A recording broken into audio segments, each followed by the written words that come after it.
Alright guys, hope you're all doing well, hope you all had a fantastic weekend. So it looks as though the title update 10.1 patch notes are now live and we want to go through these. Now I don't know if there's anything new compared to what we already knew. We'll soon find out, but certainly a lot of this stuff we already know about. But we'll go through it anyway so you guys know exactly what to expect with TU10.1. So to start off with, the audio and subtitles, added missed audio for Kina's Legacy collectibles.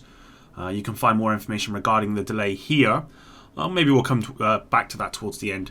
Added missed subtitles for Kina's Legacy collectibles. Weapons changed the maximum rifle ammo capacity from 280 to 420.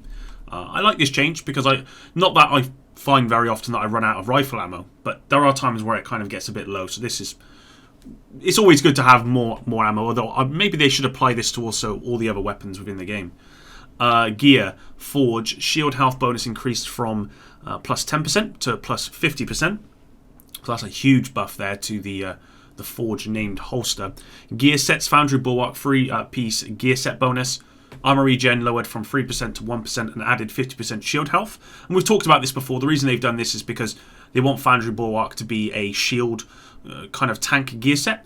They don't want it to be a case where if you're not using your shield, you can still be kind of indestructible, which is how they felt the 3% was doing with the armor regen on this, when you coupled that with all the other armor regeneration attributes that are in the game. So that's why they've added the 50% shield health and they've lowered the regen here. Loot increased minimum item power and chances for higher power items for several difficulties, resulting in higher average rolls overall. Slight increase on challenge and a bigger increase on heroic and legendary. What those increases are, we don't know yet, and we'll soon find out whether this is going to make a big difference or not. Sealed caches increased power of items from field proficiency and Dark Zone caches to be on par with heroic tier loot, up from challenging. This is good news. Increased power of items from clan caches to be on par with legendary tier loot, up from heroic. And again, this is really good news because this means if you want to get legendary loot without actually having to do legendary content, then all you've really got to do is get your clan up. You've got to get into a clan and you've got to play the game and get that clan up so that you can actually get those caches. So I think this is a very good change. And this might incentivize people to start using clans a bit more than they might be at the moment. Increase of item power of legendary tier loot also affects all season caches. Okay, move general pool exotics from mission final boss loot to mission completion rewards. This was quite a big change. This means that an exotic that drops as loot from a final boss in a mission will either be the exotic specific to that mission, e.g. the bighorn in legendary missions, or an exotic from the current targeted loot pool, but not a random different exotic. These extra random exotics can still be awarded with the same frequency, but are acquired as an exotic cache from the mission completion rewards instead.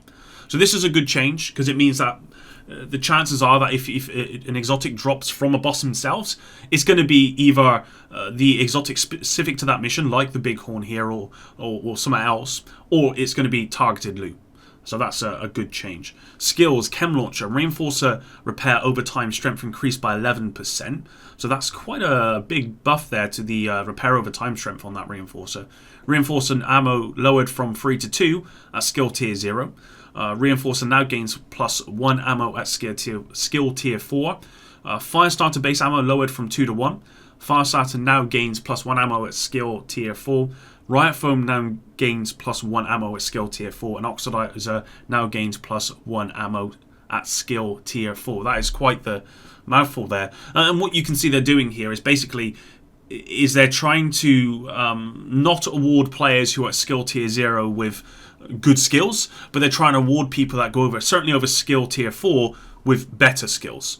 And they've talked about this before, why they think this works out, and on paper it sounds right. You know, in that if you've got no skill tiers, then you shouldn't have really powerful skills. And they felt that was the case with certainly these, and when we get to it, the Hive as well. So increased the base duration of all Hive variants from 50 seconds to 180 seconds. That's a huge buff there. Restore a Hive base range increased from 6 meters to 8 meters. Again, that's a big buff. Restore a Hive range increased per skill tier reduced from 20% to 10%. Okay. Restore a Hive range increased per skill tier. Okay. Restore a Hive charges lowered from 12 to 8 at skill tier 0. So this is a nerf to people who have low skill tiers. This is a buff, and this is a nerf to people with higher skill tiers. Restore Hive now gains plus 4 charges per skill tier. That's a buff. Restore Hive drone speed increased from 5% to 10% per skill tier. That's a buff. Restore Hive repair strength increased from 120% to 140% during overcharge. Restore Hive range increased from 175 to 200% during overcharge. Stinger Hive now gains plus 5% drone speed per skill tier. Stinger Hive now gains plus 80% drone speed during overcharge. So they're making some big buffs here to overcharge. Revive a Hive charge is lowered from 4 to 1 at skill tier 0. Revive a Hive base cooldown lowered from 240 seconds to 180. Again, we've talked about this. This is really good. So if you put down your Hive at a skill tier 0, then you only have to wait 180 seconds for that to you be able to change skill. Whereas before it was, 4 times 240 seconds, so it's 16 minutes. Revive a Hive now gains plus 1 charge per skill tier. Revive a Hive now gains plus 5% drone speed per skill tier. Revive a Hive range increased from 75 to 100% during overcharge. And then we go to the Booster Hive charges, lowered from 12 to 8 at skill tier 0. Skill tier 8. Booster Hive now gains plus 4 charges per skill tier. Booster Hive no longer increases weapon damage. Booster Hive buff effect now increases hazard protection, in addition to weapon handling and melee damage. Booster Hive drones now cleanse status effects from the players on hit. Okay, that's cool. Booster Hive buff amount increased from 10% to 20% at skill tier 0. So this, just going back to cleanse status effects from the players on hit, is that dependent on how much hazard protection you got, or does it just cleanse all status effects? I wonder if that's the case. If that's the case, then this is a big buff. Booster Hive buff amount increased. Booster Hive stim efficiency increased from 10% to 33% per skill tier. So that's a bit of a huge buff there. Booster Hive now gains plus 5% drone speed per skill tier. Artificer Hive charges lowered from 10 to 8 at skill tier 0. Artificer Hive now gains plus 4 charges per skill tier. Hive now gains plus 10% range per skill tier. A Hive now gains plus 10% drone speed per skill tier. A Hive skill refresh increased from 1 second to 3 seconds at skill tier 0. A Hive skill refresh increased from 20 seconds to 22 seconds during overcharge. A Hive now gains plus 100% range during overcharge, and A Hive now gains 150% skill haste during overcharge. So overall, when I look at this, what I'm seeing is that if you're at skill tier 0, then pretty much everything's been nerfed for you, essentially. But as you start going up and as you start adding skill tiers, and certainly when you get towards the top end, towards the the overcharge, then you're going to see some buffs that weren't there before. So that's I think probably good. But until we test this out, I just don't know. In terms of the Reviver Hive, I think this is a good change for now. Is there a better way of doing it? I don't know. But this is certainly a good way to fix the problem that's been plaguing a lot of people in respect of being able to change skills and all that sort of stuff. For the trap, the shock trap base cooldown increased from 50 to 60 seconds. Okay. And the shock trap base duration increased from 30 seconds to 60 seconds. So a longer shock trap base duration, which is good, doubled, but you have to wait an extra 10 seconds for it to come back. So overall, that's pretty much a buff in my eyes. PvP modifiers, assault rifle damage increased by 9%. Striker drone damage increased by 38%. Firestorm to chem launcher explosion damage reduced by 50%. And deployed player skills now take 4 times more damage from hostile players. Of course, again, we don't know what this is going to feel like in PvP. I'm probably not going to test it out, if I'm being honest with you guys. I don't play PvP. Will the striker drone become too powerful? I don't know. I mean, based on the fact that you can do 4 times more damage to these kind of skills, then maybe it is a bit more lethal, but it's going to be way easier to shoot out of the air. I don't know. And the assault rifle being an extra 9% in PvP, again, I don't know whether that's a good thing or a bad thing. What I do know is that this particular nerf here to the Firestarter is a good one for PvP. And I think a lot of PvP players will be happy with that. Of course, a lot of people wanted the riot foam. And I talked about this in my last video. A lot of people wanted the riot foam to be adjusted. And the devs give probably a good reason as to why they didn't. But again, they're still looking into it. And we're going to look quickly at these bug fixes, because there are a few bug fixes I know you guys will probably want to see and want to know about. Fix a delay between the EMP sticky bomb exploding and the start of the cooldown. Fix a delay between the Firefly skill being destroyed and the start of the cooldown. Any fixes they can do to the Firefly, in my eyes, is a good one. Fix the blind of Firefly failing to blind enemies. Yeah. Yeah, you need to fix that, because this skill's kind of irrelevant if it doesn't actually blind enemies. Fix the blind of Firefly cooldown starting before the effect ends if the player has not selected the maximum number of targets. Okay, that's good. Fix the Demolisher of Firefly not working on support stations in legendary difficulty. Okay, that's good. Fix inconsistent health at different skill tiers for the Striker drone. I've seen this, so this is good news. Fix special research not granting apparel cash rewards. We got Stadia and PC issue here with skins.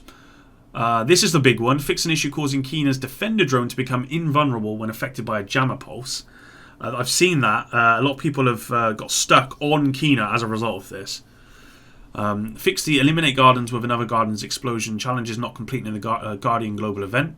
Again, kind of important. Fix an issue where only one of the Lieutenant Grey's bodyguards would deploy their shields in Operation Iron Horse.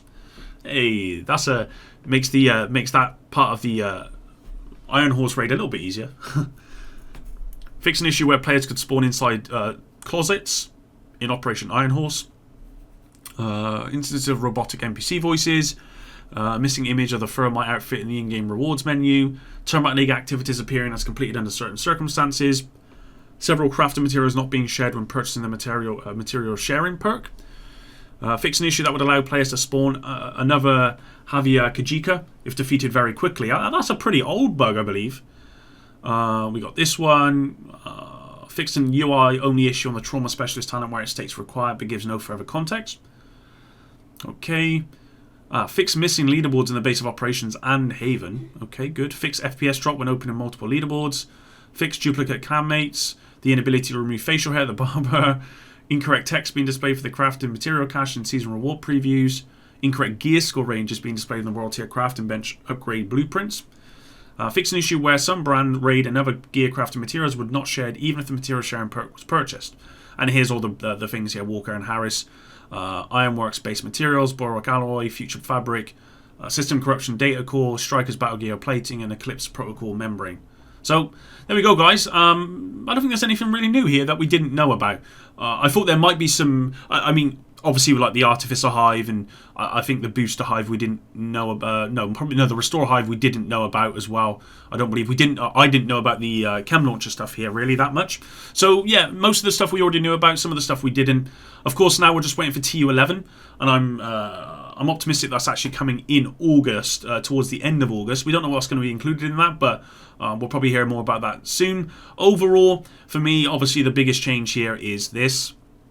The loot, the minimum item power being increased, and the chances for higher power items being increased as well. And also this particular change to clan caches I think is very good. Also with field proficiency and dark zone caches being very good. It might be that a lot of people who maybe play on challenging but maybe enjoy the dark zone for PvP and they want to get some heroic loot, well, they go to the dark zone and they get that heroic loot, and then they can maybe go and play heroic on PvE with that new loot. So that's, again, good. Or they just level up their character and get field proficiency caches once they've reached shade level 100, or I believe season level 100 as well. Or if they really want to go for it, then they make sure they contribute to their clan and try and get their clan up and running. And that way they can get the clan caches and get legendary loot, which is, again, really, really good. So overall, yeah, I'm pretty happy with this TU10.1 update, because ultimately this isn't a big update, but this is a much needed one. In terms of the stuff we've talked about in this video. So thanks very much for watching.